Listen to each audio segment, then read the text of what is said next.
Right. All right, I'm gonna go ahead and start recording. Trevor, I see you're here, man. Thanks for joining, dude. Awesome. So you can enable the chat on the bottom. And let me just start with Trevor real quick. How's some of the drum stuff going, man?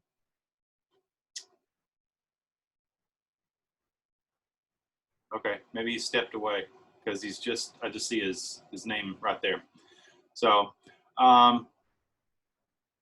whenever he chats, I'll answer that because I want to know how the drum thing is going with some of those materials that I've presented. So we are recording. This is NOYO Jazz Session, I believe number 7 or 8. Either way, it's May 24th. So we've got 2 sessions left. We've got this Sunday and we've got next Sunday. And kind of what I want to do is the things I want to accomplish today are talking about manipulating chord changes that are given so that you can create 2/5s out of them. And I also want to talk about ear training. That's the second thing I want to talk about because it will hopefully simplify all of this information that I've been putting towards you. You know what I mean? And then the third thing, if I have time, I want to get to dominant sus chords and what all you can do over those chords. Okay? So, Ratsies, awesome. Yeah, never be normal. Love it. Kudos to Ratsies. All right, so yeah, Trevor, I'm going to go ahead and do share screen right now. So if you get a chance to chat and let me know how the drum thing is going, let me know that. Otherwise, I'm not going to see it till I kind of come back, so I will try to have some time at the end. So let me share screen. And let's see.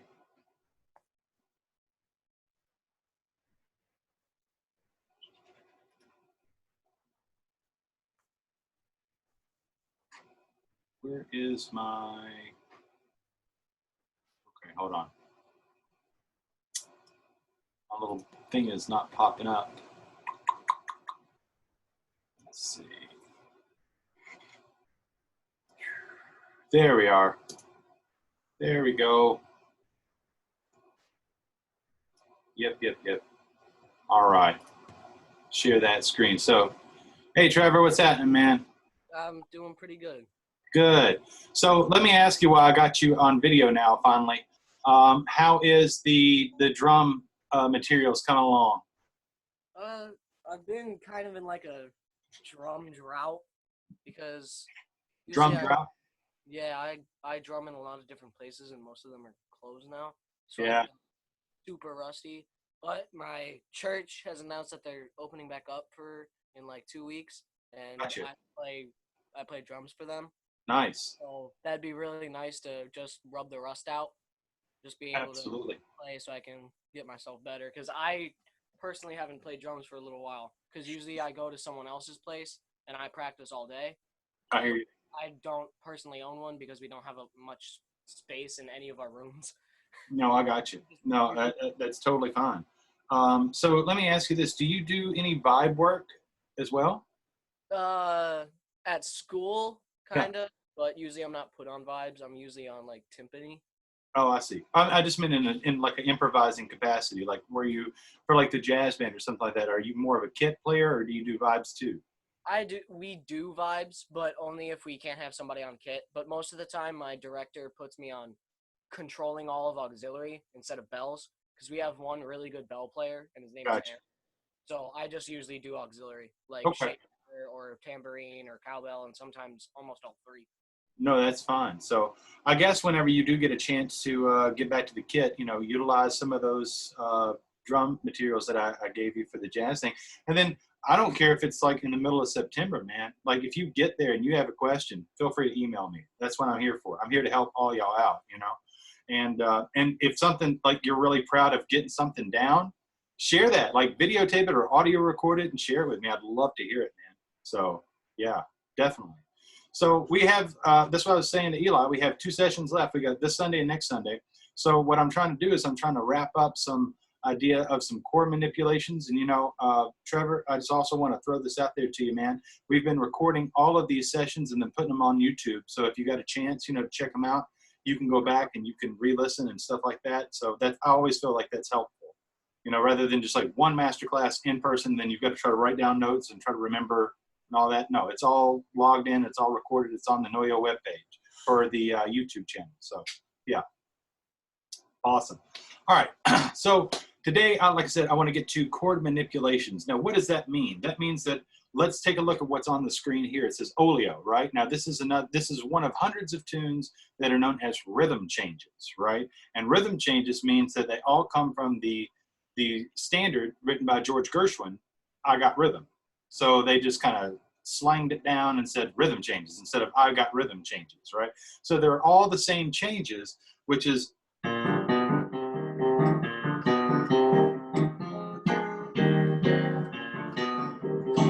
right. It's like I got rhythm, I got music, I got my gal who could ask for anything more, right? That sort of thing. But hundreds of tunes have been written over those changes. Now, you'll notice something very starkly different. You see all of these chord changes at the A section. Right here is the A section, right? You see all these changes, tons of them. Then you get to the bridge, which is the B section, and then it's just D7 for forever, then G7 for forever, then C7 for forever, then F7 for forever, right? So when you're going from this, and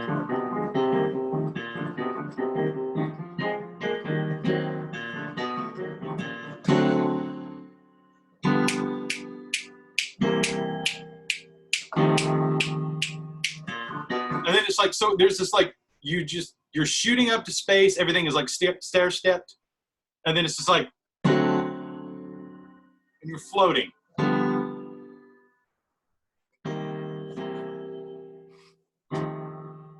What do you do over that? So you've got all the, if your brain is locked into solo ideas and running changes and things like that over all of this,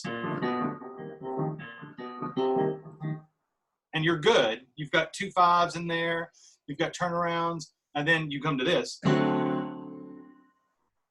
This is what usually is the big hurdle. Yes, it looks easier, but what do you do when you have 2 bars of nothing but a D7? What do you do when you have 2 bars of nothing but a G7 or a C7 or an F7? Now they're all fourth related. That's the D, G, C, F, and F is the 5 of B flat, so it makes sense to go back, right? But this is usually where you find solos going like, and they're all busy, and then they get to that D7 and they're like,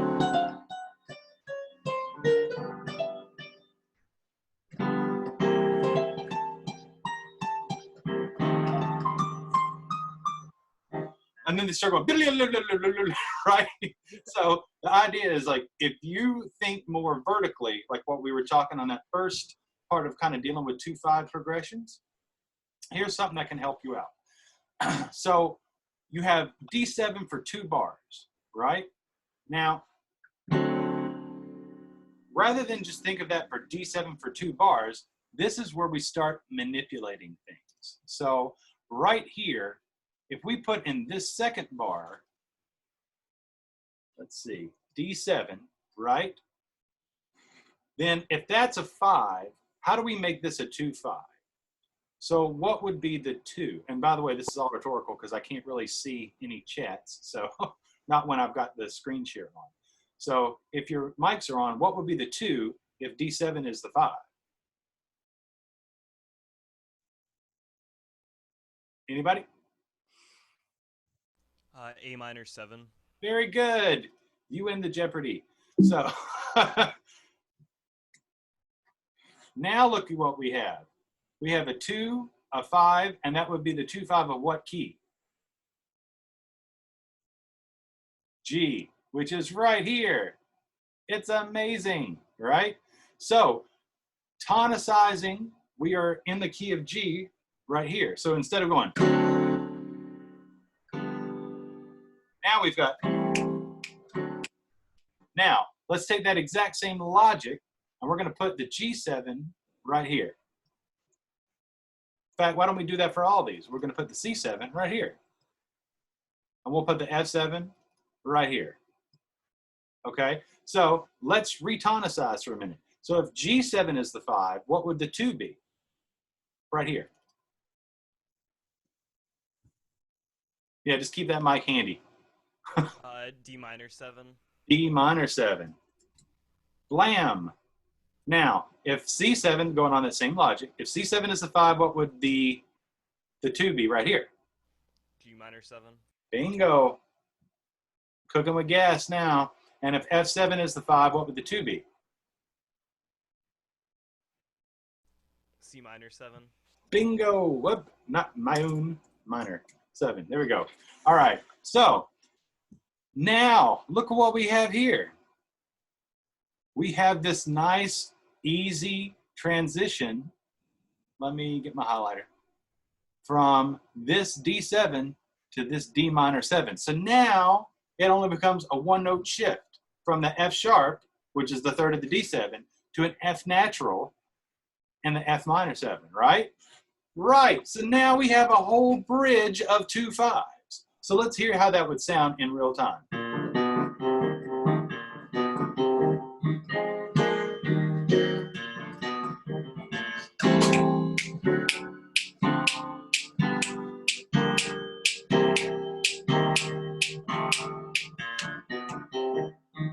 So it's not so you're just floating in space now, right?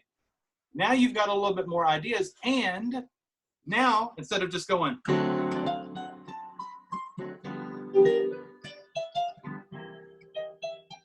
right? Instead of just doing that with one chord just floating, now you have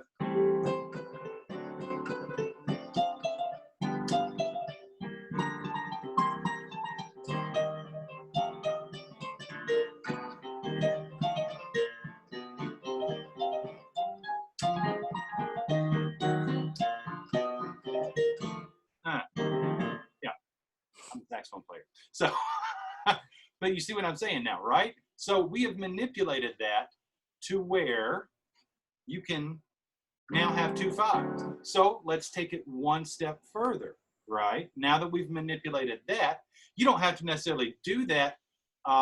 You can do that as a rhythm section, like on the bass, right? Or on a vibes or a piano.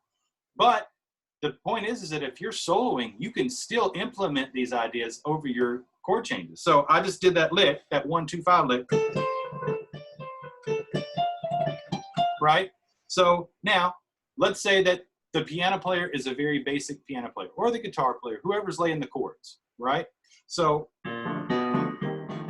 they're still going like this.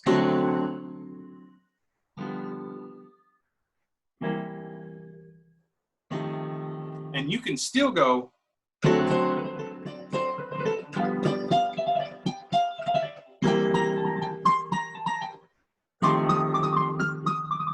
So you can still do 2 5s, even if they're doing the basic thing. So you can manipulate this as the person who's actually creating the chord changes behind a soloist, or you can manipulate this within your solos.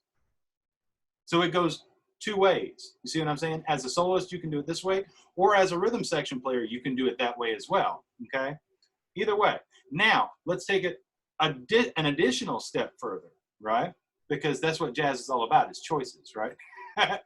So let's say that you don't want to utilize, where's my little red pen? There we go. Let's say that you don't want to utilize those 5s, right? Let's say that you want to make them a tritone substitution, right? Because we went over tritone subs. Now, we have this thing where you can go, well, let's do this then for the sake of fonts, because they don't have little b's. So now you can go A minor 7 to A flat 7. You can go D minor 7 to D flat 7. There we go. You go G minor 7 to F sharp 7. They have that font. And then you go C minor 7 to B 7, right? So you could do tritone substitutions as well within these. And you could do that Charlie Parker lick from like ornithology, right? You can go. And then you go to the G minor. And then you go to the C minor. So now, we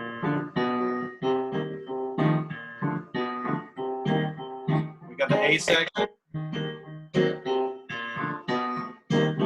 Now you've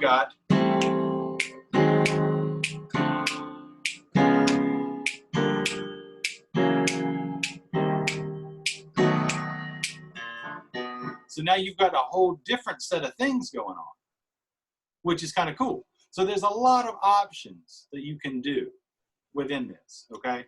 And they can get really complicated. Like this is just basic stuff that you can do.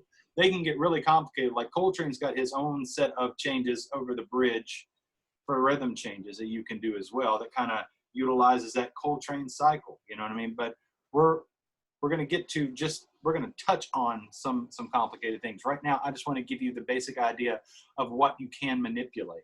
You know what I mean? And I don't really think of tritone substitutions a lot in the bridge for Oleo rhythm changes, you know? So what I do, to be honest with you, is I just kind of keep these basic things. Let's see, get rid of that, get rid of that, get rid of that. Boop. There you go. So I just think of these basic things. I just think like 2/5.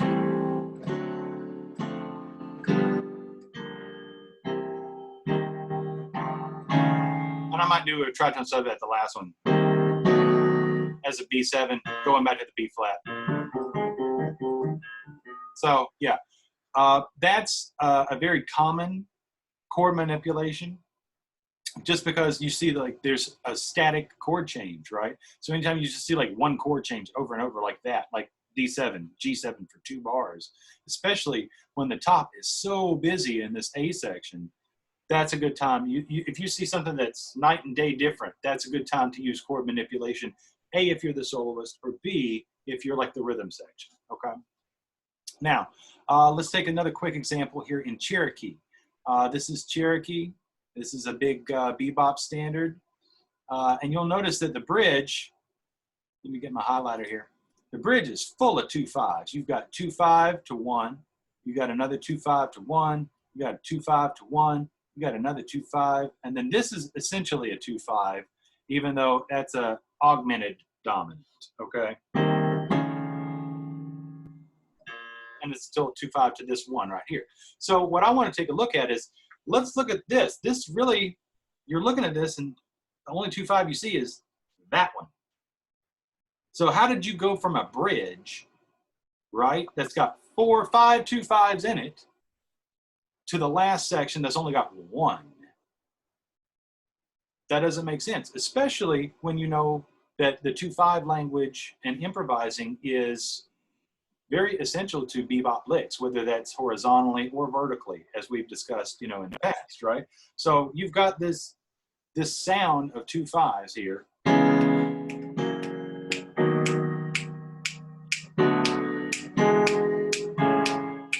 You can hear it.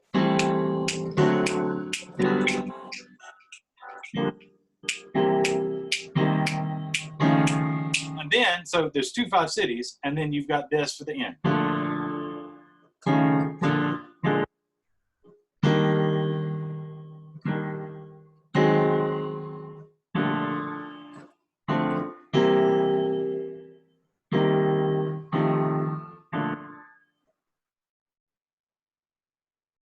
So if you're thinking like most jazz improvisers and you're thinking in that 2/5 language, you're looking for 2/5s, right? And you just come out of the bridge, which is 2/5 cities, so your mind is already there, thinking in that capacity.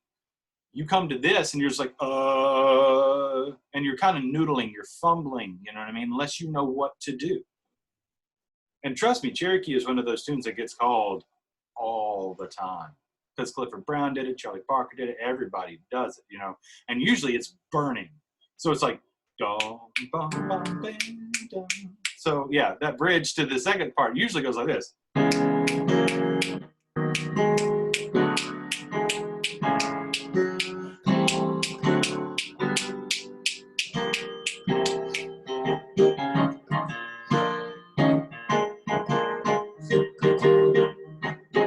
So if you don't have an idea what to do, you're out to sea, right? So now I'm going to show you what you can do over some of these changes. So you've got B flat, and then you've kind of got this F augmented thing, right? So, and then you got B flat 7 for 2 bars. So just kind of like what we were doing with Oleo, let's take this B flat 7 and put it here, right? B flat 7. So, and we want to X through this. So if B flat 7 is the 5, what is the 2 that we can put right here? F minor 7. Bingo.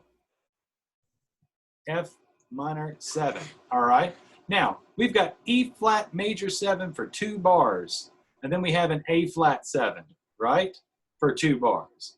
Well, that E flat major 7, that's all right because that's actually the 1 of that 2-5. Right? Right. So instead of A flat 7, let's just go ahead and put the A flat 7 here. Now, and let's X this out. So if A flat is 5, what would the 2 be?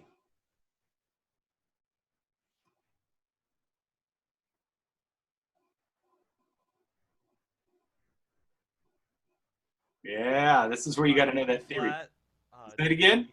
E flat minor 7. Yes, E flat minor 7. And the tune would already be in the second chorus by the time you figure that out. That's why you got to know this stuff cold, man. All right, so you've got E flat minor 7, right? To the A flat 7. Now you've got a 2-5, and then you've got B flat, right? Which is not the 1, but that's just where it goes to a D minor 7. Then you've got this C7 for 2 bars, right? So once again, let's put the C7 here. Take our red pen, X this baby out, right?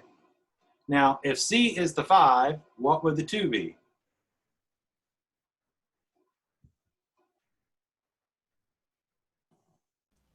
G minor 7. Bingo, G minor 7. So now let's listen to this the way it was.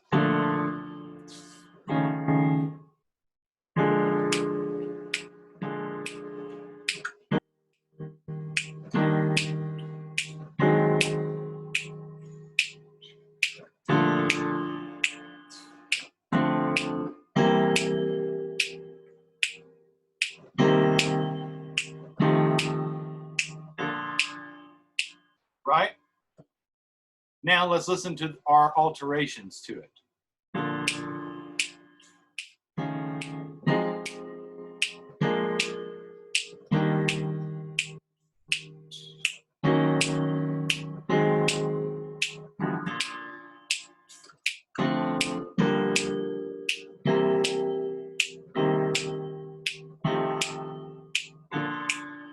And what I would honestly also say real quick is I would put a 2-5 in B flat to go back up to that B flat. So that would be a nice turnaround in the solo section to get there. So let's put that there as well. C minor 7, F7. There we go. Instead of just keeping it at B flat.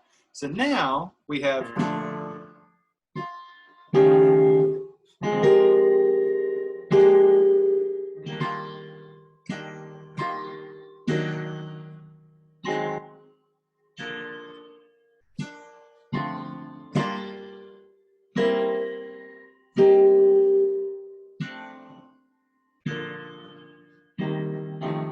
right? So it sounds really good. And there's a lot of 2/5 things that you can do. You can run up some of that B flat major bebop scale, right?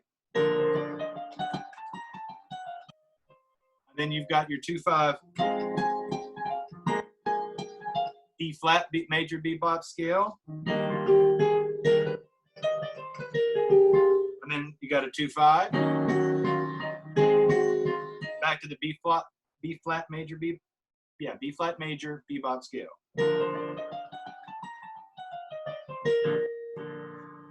G minor 7 2/5. C minor 7.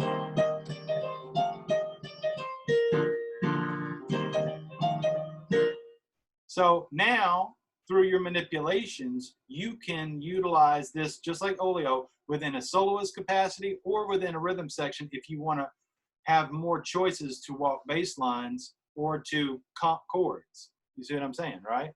So this is how it happens. Now, I'm going to give you one more quick example that's not so involved, right? So Oleo is pretty involved because it was the whole bridge, and you have Cherokee, which is involved because it's the whole A section, right? But I want to take a look at Take the A Train. And it's just a simple thing where you're basically creating 2 2/5s. That's it. So this is the bridge all through here. Notice you have 4 bars of just F. And then you have 2 bars of D7. And then you finally get a 2/5 that's circled, right? And Take the A Train is one of those tunes it's called all the time. So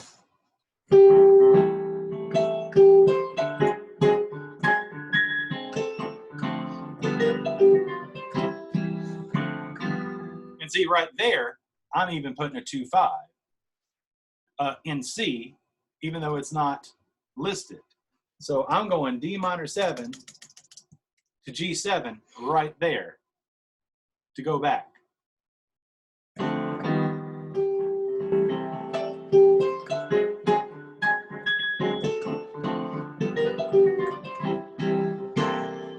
And then we have F.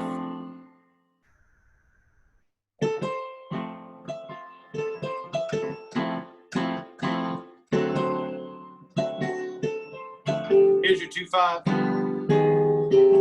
right? So that just sounds very static, very boring. So what do we do? Well, this is what I would say. You keep the F for the first bar. And then, what is the 2/5 in F? So what would the first chord be? What is the 2? G minor 7. Bingo! G minor 7. Now what is the 5 in the key of F? C7. C7. And then we go back.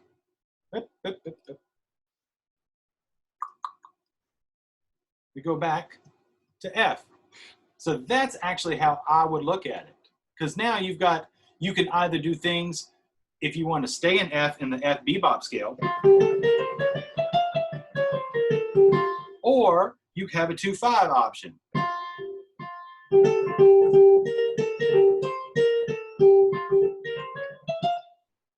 So you have 2 of them. Now, that being said, now you go to the D7. Now we've already played this game before, right? So you have a dominant chord for 2 bars. What do? You shift it over, you put that dominant chord in the second bar, and that becomes the 5. So now we're going to scribble out with our red pen this sort of thing. I don't know if they'll let me do it because it's already highlighted. But the point is that you would take that out. And what's the 2 if D is the 5? A minor 7. Bingo. So now let's play that exact same thing with our alterations. Ah.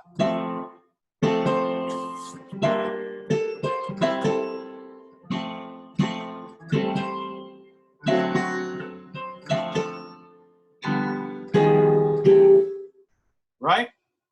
So, all right. So now we actually have options. Now, here's the other thing. Some people will actually do this. Let me see if I can go back here.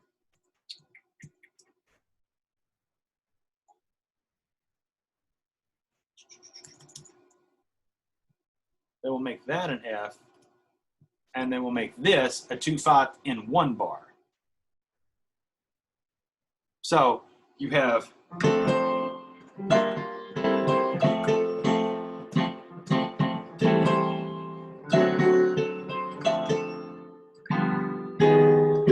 You see what I'm saying? So there's lots of options that you can do. And certain people will actually just repeat this idea right here. And what they'll do is they'll say G minor 7, C7. So they'll go the 1, the 2/5, the 1, and the 2/5 again, right?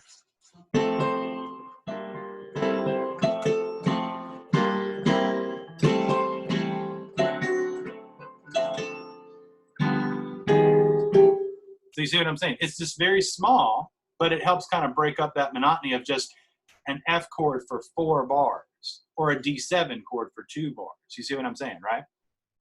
Right. All right, good. So let's see here.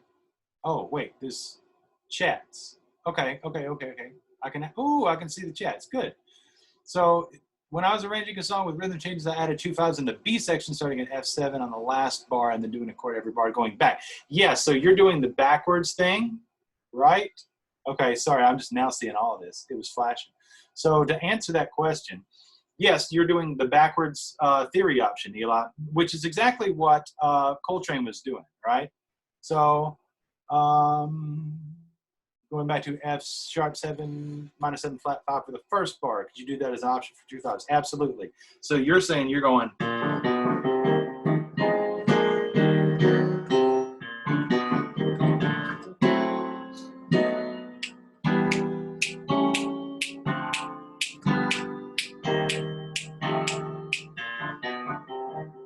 Yep. That absolutely works. So yeah, you can use substitutions in the B section of rhythm changes. The backdoor 2/5, that does work to get back to the B flat major 7. Oh, how does the backdoor 2/5 work? E flat minor 7 to A flat 7.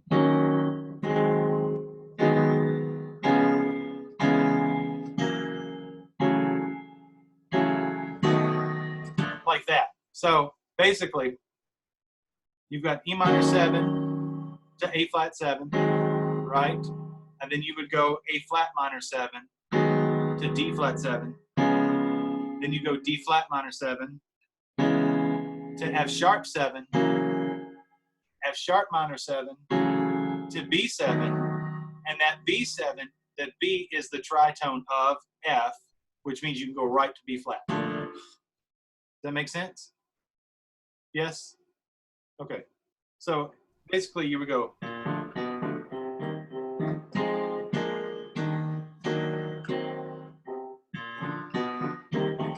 Then you go E flat minor 7 to A flat 7, A flat minor 7 to D flat 7, D flat minor 7 to F sharp 7, F sharp minor 7 to B7.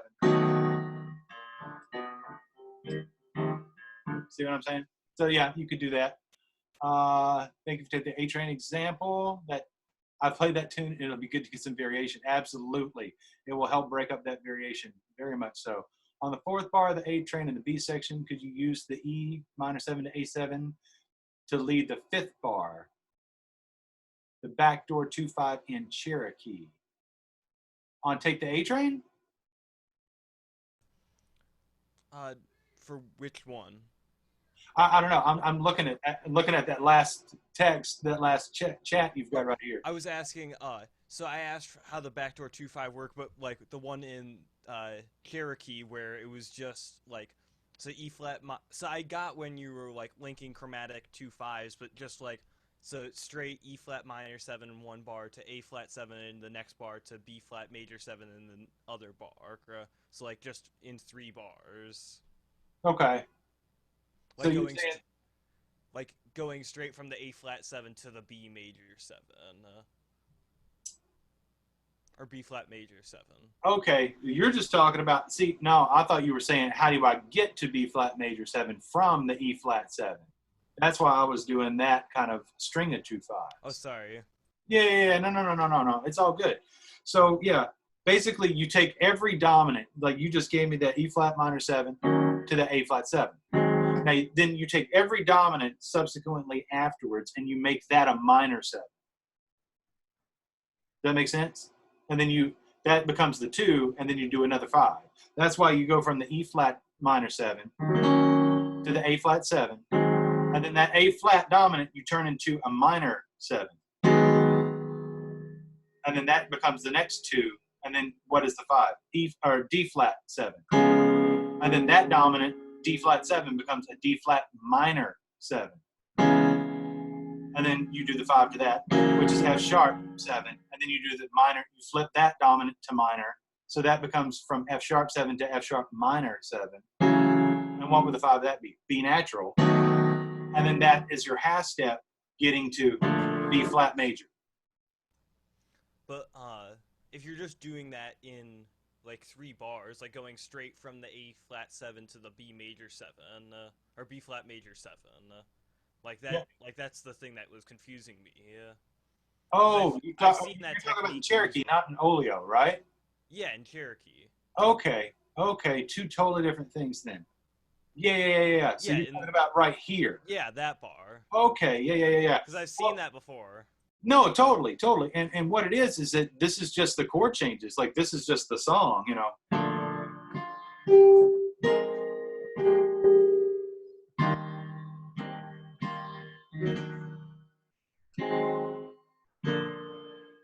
Because what it is, it's not necessarily. Sometimes, all right, I think I know where you're coming from, and I want to answer this the right way. There are certain times where there is logic that precedes why you do a 2-5.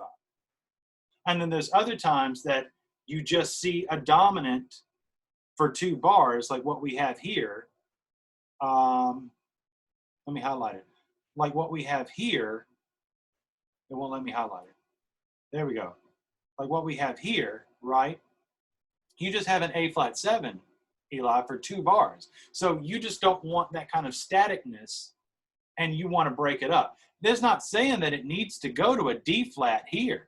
There's already a B flat established. And in fact, the whole key is in B flat, right? That's where the beginning is.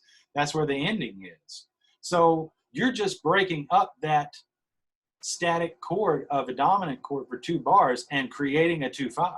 It doesn't have to necessarily lead to the 1. You're just creating a 2-5 to create a 2-5 so that you have a lick to play, or more informed bass lines to walk over in a 2-5 fashion. Does that make sense? So it's more about creating the 2-5 than like having that having that 5-to-1 resolution from the A flat to a D flat. Absolutely. There's lots of times you don't get to the 1. Tons of times that you don't get to the 1, right?